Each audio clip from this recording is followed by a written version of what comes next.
Detsembrikuu pühade aeg tähendab ka rohkem koosviibimisi, olgugi et see aasta on see mõnevõrra teistmoodi.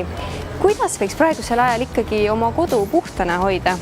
Kellel ei meeldi puhas kodu, eks ju, ja kellel ei meeldi demonstreerida oma puhas kodu ka teistele. Ütleme jah, just õige ongi see, et nüüd hakkavad rohkem pered koos käima, sõbrad võib-olla mingid õhtusöögid, jõulude aeg on ikka kokkutulemise aeg.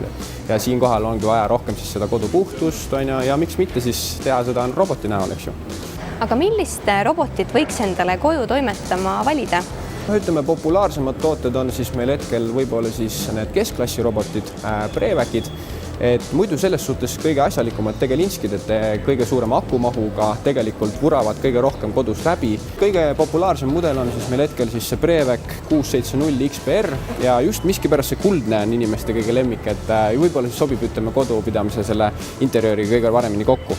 Tulles siia alla, siis temal ongi siis kaheharja süsteem, ehk siis esimene võtab ära selle staatilise elektriusse kummihari ja teine on siis harjased on just, ütleme, nende loomakarvade, juuksekarvade, sükse suurema tolmu seest, et tõmbab siis sellega sisse. Et just need harjased teevadki tegelikult selle efektiivsuse selle roboti puhul. Nii, ja muidugi esiharjased on siis selleks, et saaks siis, ütleme, ka nurkades kätte kõik siis selle mustuse. Et ütleme, robot on ju küll ümmargune, eks ju, aga toad on meil ikka standardis ikkagi kandilised, ütleme, ja siis sinna pääseks ka ja võtaks sealt ka tolmu kätte. Kõik meie robotid ka pesevad, eks ole. Muidugi inimese enda soovil, et võib ta ainult ka tõmmata tolmu või siis samal ajal ka näiteks pesta, et kõigepealt siis tõmbab eestpoolt tolmu sisse ja siis jookseb märglapp järgi, et võtab siis selle olmetolmuga kõik kokku, et see on ütleme siis ühte protsessi sisse pandud. Aga kui lihtne on seda robotit ikkagi tööle panna? Kas ka mina saan sellega hakkama?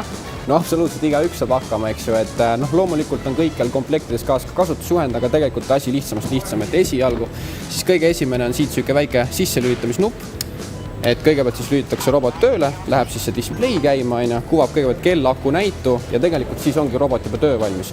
Kuidas aga praegusel ajal võiks näiteks aknaid puhastada? Ütleme, et siis meie see aknarobot, eks ju, ütleme siin unikaalne selles maailmas, et kaabliga tööta senikaua kuni soovid, et ei ole seda akupiirangut peal. Paljud küsivadki, et kas me saame talvel reaalselt kasutada seda? Jaa, absoluutselt. Ainuke asi on see, et siis see puhastusvahend peab olema nüüd piirituse baasil, ehk siis, et ta ei tohiks ära külmuda. Et muid piiranguid sellel ei olegi, et ta on meil siis samamoodi üks kõige populaarsemaid tooteid üldse. Esindatud füüsiliselt oleme üle Eesti 7 asukohaga, et tegelikult kogu Eesti on kaetud ning samamoodi saab meie siis ütleme tooteid asju vaadata ka siis internetist leheküljel www.mamibot.ee.